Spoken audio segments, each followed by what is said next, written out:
હર હર મહાદેવ મિત્રો, તો તમે મારી હાલત જોઈ શકો છો. આવી હાલત કેમ થઈ તો એનું કારણ છે સવારમાં આ મોટું તમે ભોડું જોઈ શકો છો. એ મેં આખું જાહેરનું ભરવાઈ ગયા ને આખું ભરાયું ને આખું ખાલી કરાયું. બોલો ભાઈની હાલત એટલે એવી થઈ જાય કેમ કે બાપા ગાભા કાઢી નાખ્યા.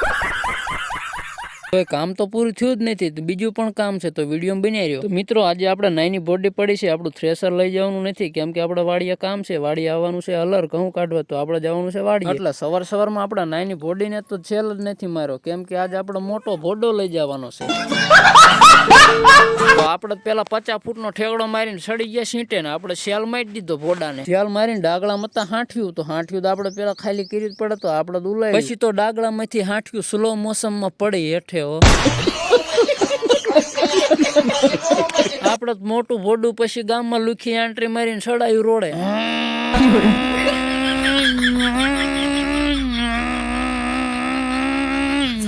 આપડે તો વાડીએ પગવે તો મારો દીકરો એકાદો પિકઅપ વચ્ચે મેકીને ભાગી ગયેલો ડબલા ખાલી કરવા. બોલો કેટલું પ્રેશર આવ્યું છે. બોલો સાઈડમાં મેં કોણ વાત નો રહ્યો.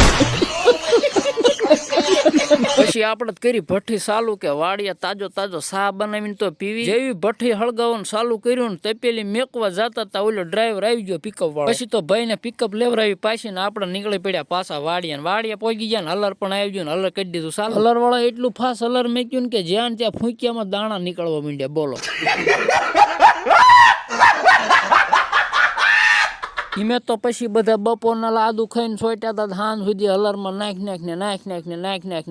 કર્યું ના કરી નાખ્યું બધું પૂરું. બોલો મોટો હોય ઢગલો હતો ને ઢગલામાંથી ઢગલી કરી નાખી. બોલો 5G ની સ્પીડ અમારી. બપોરથી હાન સુધી જધાણા ઈમે 2500 અમારે દેવા પડ્યા. અમારા ટોલું ફાઇનલી ભરાણું તો નહીં જ આખું. ઈમે તો પછી બધો લબાસો ભરીને ઘરે નીકળી પડ્યા કેમ કે આપણો વ્લોગ અહીં પૂરો કરવાનો છે. હવે આજનો વ્લોગ અહીં પૂરો છે અને આપણે મળીએ નેક્સ્ટ વિડીયોમાં. તો વિડીયોમાં બની રહેજો, મજા આવે.